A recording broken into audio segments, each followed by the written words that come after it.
Well, Dr. Vaughan, thank you so much for making time to speak to KTN News. Well, thank you so much. For the sake of our viewers, Dr. Vaughan Turikian is the special advisor to the U.S. Secretary of State, John Kerry, on issues to do with science, technology, and innovation. It sounds quite a mouthful. So, so maybe you want to break down, for us, what exactly does your job entail as a person in charge of, special advice on science and technology? Sure. So it's actually the role of a science and technology advisor to the Secretary of State is a relatively new role at the State Department. It was created about 17 years ago as the Department of State realized that more and more of the topics that were related to foreign policy had science and technology as key components. And there are two elements of that. First, there are a lot of the foreign policy decisions that have to be made, whether it's around sustainable development or emerging technologies or things around health. We're bringing the scientific community into the State Department and helping inform senior leadership about the latest science helps drive our diplomacy and helps us make sure that our diplomacy is informed by the best facts and information possible. The second part of it is there's a long history of scientists outside of government oftentimes serving as important connectors between the U.S. and other countries. And so one of the things we try to do more and more of is to encourage the outreach to the non-governmental part of the science and technology community in the United States to make sure that they're aware of the types of things that are foreign policy priorities for the United States. So why is science diplomacy important in today's global order? Sure. Well, look at almost any issue that the world faces at a global scale. And you can see that the science, the use of science, technology, and innovation are part of the way in which we're going to be able to address them. So I mentioned the Sustainable Development Goals as being one of the very important ways that science and technology and innovation are going to help as the world tries to confront a major challenge that's set by world leaders by the year 2030, which is to be able to achieve economic, social, and environmental achievements. In order to reach or attain, even come close to any of these broad goals, is going to require us to mobilize not government, but the science and technology and innovation community. I've been here in Kenya for the past day, and I've been able to meet with many of the young innovators who are thinking about how they can bring to bear new areas in science and technology and innovation to deal with and to address some of the key sustainable development goals, sustainable development issues that Kenya faces. All around the world, there are innovators thinking about the same thing. And our role in the State Department is to make sure that when we're interacting with other governments, we're articulating and highlighting that the people that are creating, the entrepreneurs, the innovators, the scientists, the technologists, are going to be so important to meeting any of the global types of activities that governments might agree to, but that really require science and technology to achieve. So let me bring you back to your trip to Kenya. Yes. So what exactly is your trip all about, and what do you hope to achieve from the trip? And I really wanted to come and visit Kenya for a few reasons. One of them was to learn. I will say that one of the most important things I can do when I visit a country for the first time is just to meet with senior officials and to meet with the people and to meet with the innovators and just learn and listen. It's not something that we do often, and it's sometimes the most important thing is to hear what people say. The second part of it was to have the opportunity, as I mentioned, to meet with some senior government officials and share some of our experiences in bringing more science and technology advice into a foreign ministry, to talk about and discuss why we think that there are some opportunities to work together, not only with Kenya, but with many countries, to think about how to make sure that our foreign policy, when we interact with each other, foreign ministry to foreign ministry, we have some experiences and some shared ideas about how to increase that role of science technology. The last piece was, again, it's all part of listening and learning, but also to interact with students and entrepreneurs and to begin to articulate some of the things that we are thinking about being as some of the global priorities. I mentioned issues around the Sustainable Development Goals, and it was really wonderful to be able to go visit a number of entrepreneurs and to talk about what the U.S. thinks about the Sustainable Development Goals and why we think that there are opportunities not only for governments to talk to each other, but as I mentioned, for innovators to be able to think about ways that they can focus on some of the different aspects. What do you see as the role of the United States in helping developing countries like Kenya to develop in terms of technology? Sure, I think it's many of our presidents and many of our secretaries of state over the years have highlighted that science and technology cooperation, encouraging more and more cooperation in science and technology, is not only good for science and technology, it's actually good for developing an important innovation ecosystem. And so there have been a number of different programs that have been set up over the many years that have encouraged more of that. One of the most important has actually been the Fulbright Fellowship. The Fulbright Fellowship has been one of the great ways in which very bright Kenyans and many others around the world have had the opportunity to visit or study in the United States at some of our top universities to gain some of the information and gain some of the knowledge that is critical to be able to come back and deal with many of the development issues. We also have worked in something called the PEER program, which is something that USAID works on with our science agencies. I think right now there have been to date 5 PEER awardees from Kenya. And that PEER program is a way to link some of the top scientists in the United States to some of the top scientists in developing countries in agriculture, in health, in basic science. So there are a number of different ways that the U.S. continues to engage. We also, every year, there are hundreds of U.S. scientists from universities that come to Kenya and develop collaborations and work to better understand this unique ecosystem, whether it's understanding things around wildlife movements or the issues around atmospheric cycling. And so those collaborations over time are really, really critical. Again, as I said, not only to advance science, but critically to develop the science and the technology that underpin innovation. When you look at sensitive topics that are a threat to the world today, whether it is climate change, whether it is the fight against terror, there's an element of technology and innovation that is required. So what is the United States specifically doing in terms of any affirmative actions that the U.S. is doing to be able to help in technology transfer? So let me give you a very sort of personal relationship on this one. I have worked with your ambassador to the United Nations, Ambassador Macharia Kamau, as the co-chairman, which co-chaired the Science and Technology Innovation Forum of the United Nations in support of the Sustainable Development Goals, many of the topics you mentioned. And what that forum is, and the reason why I think it's so important that Ambassador Kamau and I have had this opportunity to work together in this, is that it builds on this global agreement around Sustainable Development Goals. And something that actually led up to that, which was something called this Addis Ababa agreements and the discussions around technology facilitation. Because I think, as you mentioned, technology and innovation are going to be critical anywhere in the world, by the way. This is true in developed and developing countries, in order to meet the goals of the Sustainable Development Goals outlined.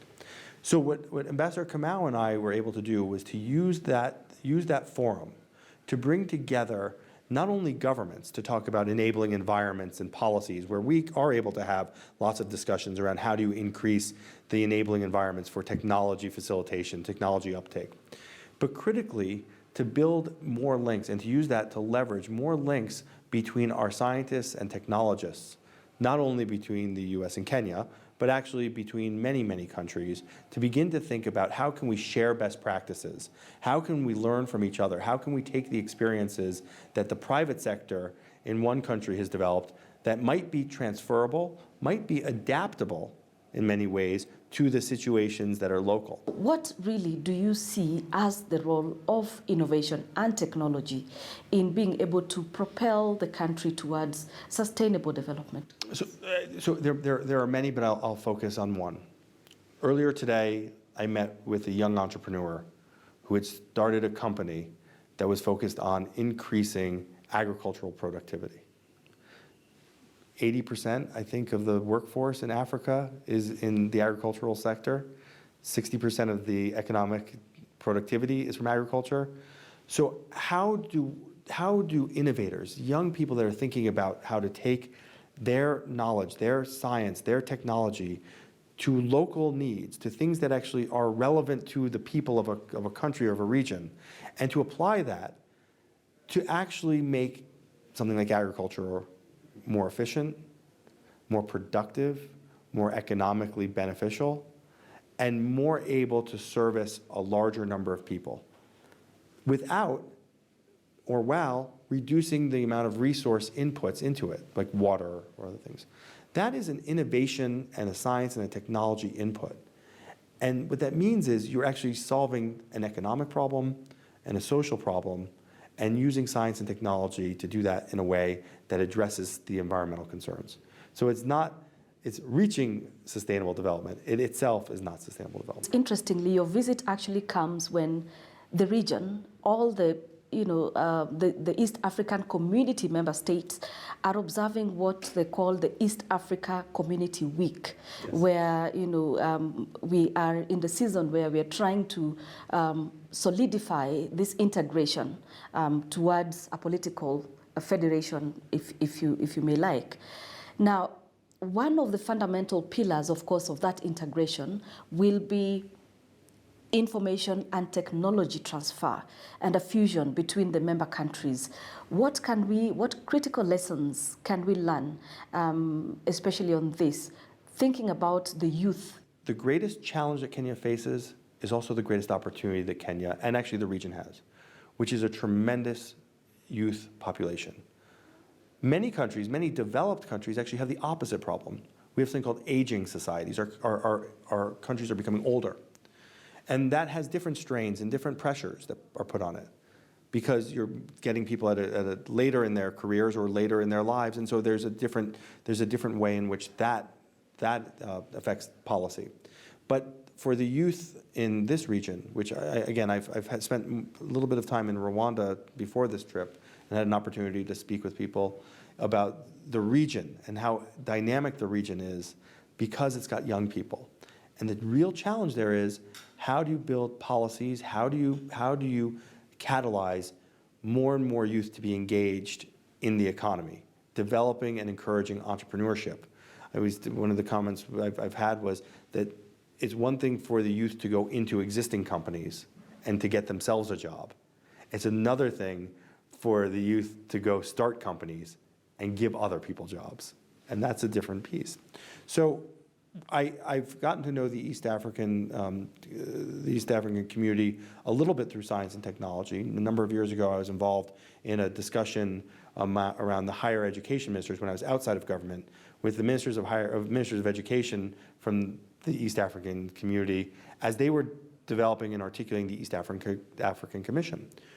One of the most important things, as I think you mentioned, pursuing some of these policies broadly, but especially in education and science and research, is to figure out ways to harmonize policies in such a way that they are more easily maneuverable. And this is true in many parts of it. I mean, whatever the issues are, when you're trying to do more integration, harmonization is a big part of this. And that's true, though, in education, making sure that there are ways that students can move and study in one place and get credit or get recognition in another country within the community, the ways that you can actually begin to harmonize policy around innovation. Those are all ways to actually build the framework, the policy framework, that will then encourage and allow for those really dynamic young people in this region. Men and women, by the way. That's the amazing thing. I mean, it's a dynamic across the board to really contribute to economic growth and innovation. Now talk about science and technology, and I want to draw your attention to the ongoing climate summit in Morocco, of course, and a lot of critical issues that are being discussed, of course, pegged on scientific evidence, that of course there are real threats that are facing this world because of global warming. But recently, of course, stemming out of the just concluded elections in the United States, there had been campaign pronouncements by the president-elect, Donald Trump, of course disputing some of those scientific facts that have been presented about climate change, which of course then brings most people in the world to wonder, is there likely going to be a policy shift, a US policy shift on climate change post Barack Obama? So I I'm not in the prognostication business. I deal with facts that I know. And so here are the facts that I know, that the way our system works, until January 20th, the current administration, any administration, there's one president at a time. So the policies of that administration, whatever it is, are the policies that the government follows up until that point. In terms of after January 20th, one of the things that we always expect is that there is a policy review process that takes place across many different topics. And that's because a new government is just being formed.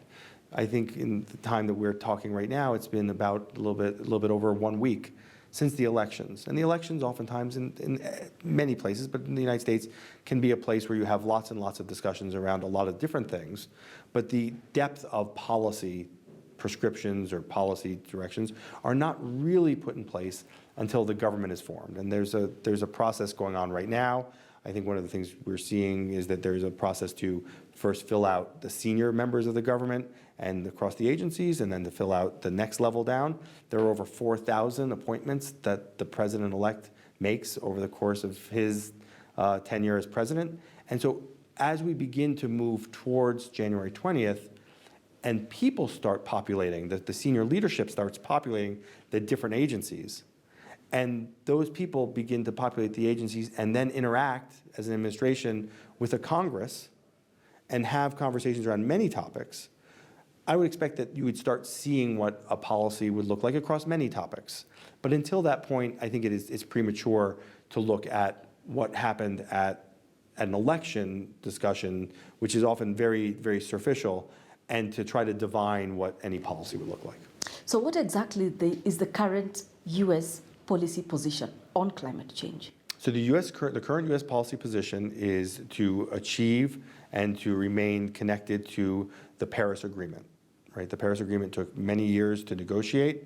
It was something that brought together a large, in fact, the vast majority of countries to begin to see the actions, the measurable actions that they could take, so that they could then report those actions back to the UN about what they're doing to achieve many, many different activities, many different goals around climate change, what policies are being put in place. So the U.S. position has been for a number of years, in fact, since 1992, when we first signed the UN Framework Convention on Climate Change and it was ratified by Congress, to look at the UN Framework Convention on Climate Change as the way to bring together countries, all countries, to take real steps to take action on climate change as the science sort of dictates, as the technology allows, and as knowledge about mitigation and adaptation becomes more a part of the way that we can understand how to deal with the things that are better understood. And so that's been a tenet of U.S. policy since 1992, is to make sure that a policy is grounded in the science, to make sure that the technological developments are consistent with and can contribute to the objectives laid out in the Framework Convention in 1992, and then to work with other countries to come out with the most effective way to address something that is a global challenge, that has global implications, but also global contributions. Great. Maybe a final one before I let you go. Before I let you go, a sensitive one. I mean, I love your policies, and they're brilliant and forward-looking. Do we still expect to see you even after this administration? After the current administration, yes, because one of the things that was created, and this was I think, very important. I am not a political person. My job is to make sure, so my position is actually, the technical parts of it, when it was set up, is it's a 3-year position. But I will be here after this administration, because my job is to make sure whoever the Secretary of State is, whoever the senior leadership is in the State Department, that I can help them have access to the best science and technology that they need to do their job. And if I can do that, then I'm not doing it for political purposes in one area or the other. I'm there to make sure that they have what they need. I'm a service-related people, and I work with an outstanding staff, both inside my office, but actually throughout the Department of State, where we have over 300 PhD scientists and engineers, all doing the same thing, all working to make sure that the senior political leadership has access to and the capability to lean on the best science technology that the United States has to offer in trying to make sure our foreign policy is executed and implemented in the most effective way. Dr. Vaughan Turiken, thank you so much for Thank you making so time much. for KTN News. Thank you. I very Thank much you so appreciate much. it. Thank you. Thank you very much. Thank you. Thank you.